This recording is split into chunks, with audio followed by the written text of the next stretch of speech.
To start, I have been sober for 1 year after abusing illicit substances and booze for 6 years. Getting sober has truly changed my life, and I rarely talk about my sobriety to others since I don't want to be annoying, and because it's no one's business, so the only time I talk about it is when it is relevant. My friend is getting married in September, and I'm a bridesmaid. This weekend, she had her bachelorette party, and she had rented an Airbnb for us. I was also the only one with a driver's license and car, which is relevant. She knew me while I was a drunk, saw me recover, and has, or so I thought, never judged me, only supported me. I don't mind if people around me drink or do substances, it's their life, their choice. I didn't know anyone at her party, but I still had fun on the first day. While everyone was getting drunk on Friday, I was just drinking soda. We were dancing, listening to music, and playing a drinking game. While playing, people tried to give me shots and asked why I wasn't drinking. I just told them that I didn't feel like drinking tonight and blamed it on having had a long day of traveling. The next day, during brunch, people were drinking mimosas. I was just drinking orange juice, and again, I was asked why I wasn't drinking. I knew I would be asked this, so I had talked to my friend before the weekend. I decided this would be the perfect time to mention that I am sober and I don't drink. Some people asked me why. I didn't want to go into the details, since I didn't want to ruin the mood, so I said it was because of health reasons. Later that evening, I was drinking some soda and went to the bathroom. When I came back, I took a sip of my drink and realized someone had put vodka in it. I spit it back out and asked who had put vodka in my drink.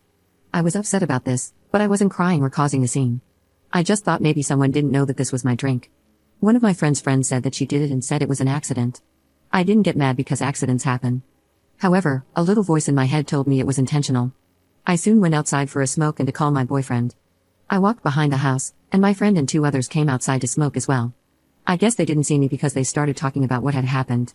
My friend said she thought it was lame that I came and that she missed the old drunk me. She said she hoped this spike would make me relapse. I listened in shock. I thought I knew this girl. For goodness sake, I'm one of her bridesmaids, and I have known her for 8 years. I walked to the front of the house, looked at them, and went inside. They all looked shocked since they didn't know I was listening.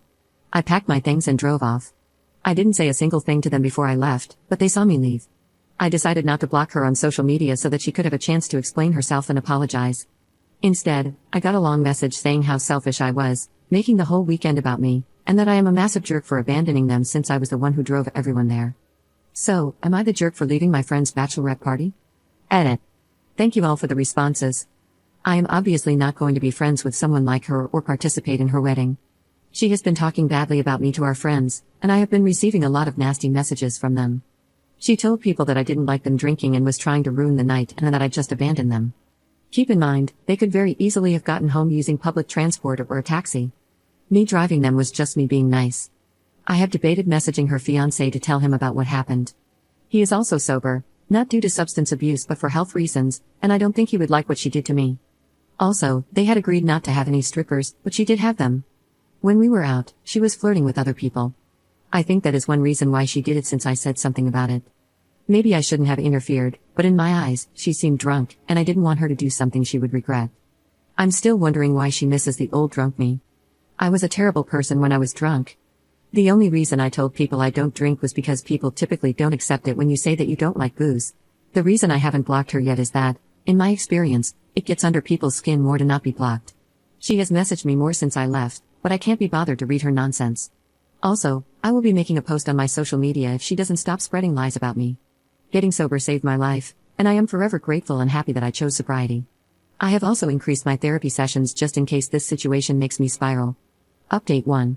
I made a post 4 days ago about how I left my friend's bachelorette party after they put vodka in my drink, even though I am sober.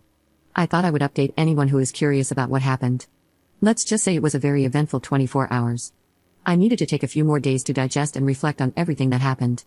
I also wanted to talk to my therapist first to see what she thought I should do. We decided that I should message the fiancé, as if I were in his position, I would want to know. Also, I would have told him about the cheating regardless. I do not condone cheating, and it turns out this wasn't the first time she had done that. Here is what I wrote. Hi Paul, I know this might be weird since I'm sure by now you know that I left last weekend, but I wanted to talk to you about it. As you know, I have been sober for over a year now, and while we were at the bachelorette party, Olga put vodka in my drink. I didn't realize it until I took a sip. I asked them who did it, and Fiona said she did it by accident. However, when I went outside to smoke, I overheard them saying it wasn't an accident and that they did it on purpose. My boyfriend heard the whole thing, and you can ask him if you don't believe me. I also wanted to let you know that they did get strippers, photos attached, and that she was very friendly with some men we met at the club. I wanted you to know because I don't find behavior like that okay, and I do not support it. I also wanted you to know that I will not be attending your wedding. I wish you the best. He saw the message and blocked me a few hours later. I also decided to confront her. I am the kind of person who prefers to handle things face to face. Messaging her ex was something I did because it would have been weird to show up at his place. However, I know where and when she works, so I waited outside her workplace, which I know seems creepy, but I knew she wouldn't want to have this conversation face to face. I asked her if we could talk, and she agreed. The conversation lasted an hour, so I will summarize it. I told her how much it hurt me that she spiked my drink on purpose and that I could go to the police. I said it was childish of her to spread lies about me to our mutual friends. I called her a coward for not admitting to what she did. Lastly, I told her I no longer wanted to be her friend and would not attend her wedding. She was very quiet during the conversation and listened to everything I had to say. She apologized and said that ever since I got sober, I was boring because all I talk about is sobriety, which isn't true by the way. She felt that my telling her friends I'm sober took the attention away from her and that I shouldn't have done that. I had told her before the event that I would mention my sobriety for health reasons if it came up. I told her she has every right to feel that way, but it doesn't justify what she did to me. I ended the conversation by wishing her the best and hoping she gets the help she needs. Then I left. After this, I sent the message to her ex. I found out that her fiancé ended the relationship and that this wasn't the first time she had done something like this. It turns out she has poured booze into her fiancé's drink several times, always claiming it was an accident, and that she has cheated before. She bombarded me with messages calling me horrible, selfish, and saying that I should end my life, etc. I blocked her, and she is now out of my life. I am okay, and I had another therapy session today just in case this triggered me. Thank you to everyone who commented on my last post with advice.